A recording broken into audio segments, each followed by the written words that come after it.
I'm Michael Barnes. This is my 31st year in education. Second superintendency at with the Mayfield City Schools. Prior to being superintendent, I spent 23 years there in a variety of roles: teacher, coach, director of HR, assistant superintendent. What's interesting now in this role is many of the parents are former students or players of mine that I coach. So in terms of street cred, I have a significant amount of street cred, but that doesn't come without its challenges. Mayfield is an eastern suburb of Cleveland, Ohio, up on Lake Erie.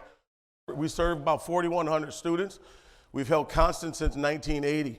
We have 4 elementary schools that serve each 4 of those communities, and they feed into 1 middle school and 1 high school.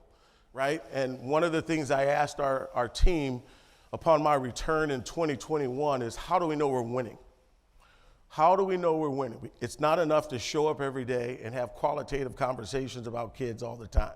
That's important too, but it has to be a balance with quantitative conversations so that we know that we're winning and we're serving the way in which we're intending to serve. But the majority of my time, I'm going to talk about trust and how we build trust and leverage trust for high-end results. As I mentioned, this is my second superintendency. I returned to Mayfield in 2021 to find a different Mayfield than the one that I left. Is our education system built to ensure that our kids are nimble, flexible, and adaptable, and can be successful in their travels to navigate a complex and ever-changing world? And the answer was no. Well, guess what I found when I came back to Mayfield? I found a community that was volatile, a community that was uncertain. We talk about uncertainty. We talked about unpredictability. We didn't know what was happening from day to day. And remember, we were still in the midst of COVID. The complexity that I found upon my return was staggering. Kids that I knew that were now parents were angry, upset. There were shouting matches, and I'm thinking, what in the world did I get myself into? This was supposed to be a celebration. The kid comes back home, he's leading the district, and it was chaos. And lastly, the entire school community was very, very ambiguous. So I asked myself, what was the looming big issue here? And the big issue was trust. People were no longer talking to each other. They were no longer spending time with one another. In fact, our Board of Education was being accused of not being transparent. Our administrators and our staff were being accused of not taking care of the basic needs and necessities of our children. We were trying to still focus on the academics. And what about the social, emotional, and the mental health aspect of it?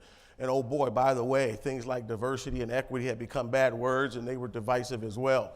So there's a lot of accusation and a lot of divisiveness.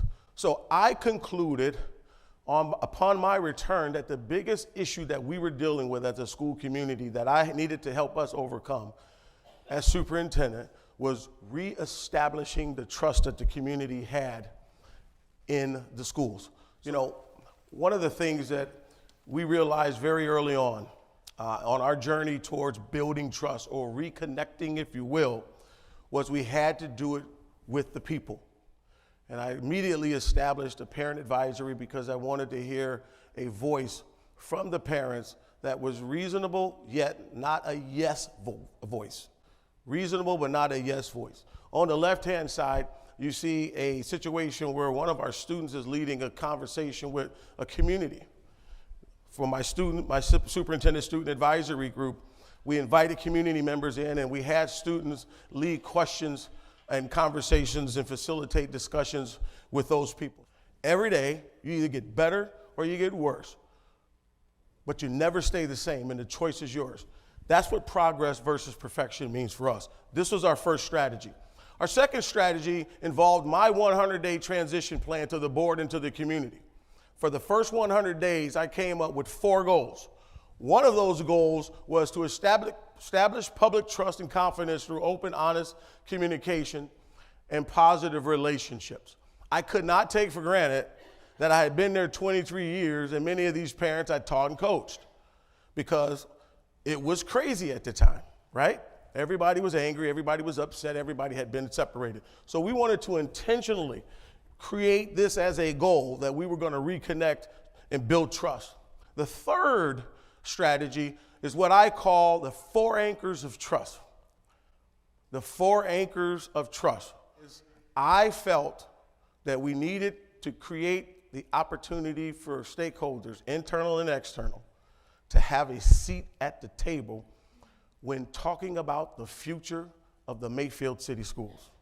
We needed a process where I can be a part of a professional learning community right along with those internal and external stakeholders to see this thing through. So it wasn't Mike Barnes's plan, because we all know if you're a superintendent, you're in a leadership position, people yield to you. You get to the table and they just turn and look at you when a question is asked because they want you to. And I wanted to be embedded as a part of the process. So a system-wide continuous improvement approach, and it was similar to the Baldrige approach that we used in the early 2000s in Mayfield when I was a teacher and a coordinator of a program for at-risk students.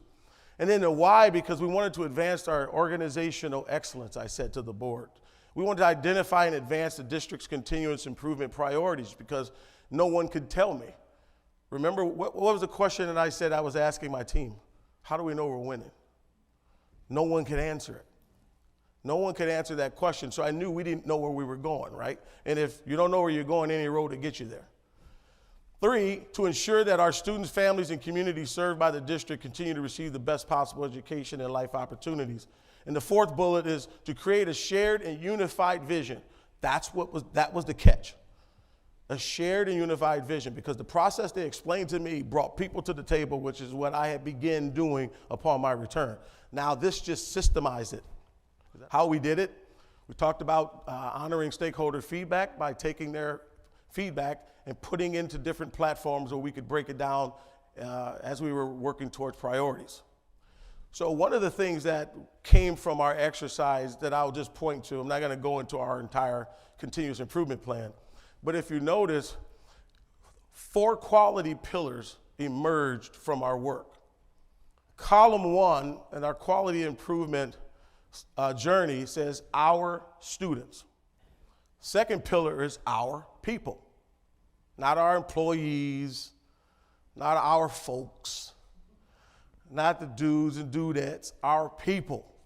3rd is our family and community partnerships. The family's ours, the community is ours. And lastly, our operations. How are we supporting this operationally? Because they're ours. And as you can see, Focus Forward is something that is branded and marketed in our district. That is the name of our continuous improvement plan.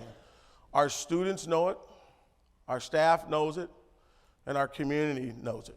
When everybody as an organization and outside the organization that are part of the general community begin to identify with that, you know you're onto something. I can't believe in a year or 2 years that we've come this far. But I will tell you, the reason why I believe that we have is because we have invited them to a seat at the table. This is a part of a shared ownership, okay? The only reason why we were able to do this is why? Because the community has trust in the district. We didn't ask for permission to do this. Because we've built momentum, ain't no stopping us now. Over the course of 3 years in trust, we've flipped our entire high school to provide a fully personalized learning experience for our children that meets their voice and their choice, and that's why we're seeing our results soar.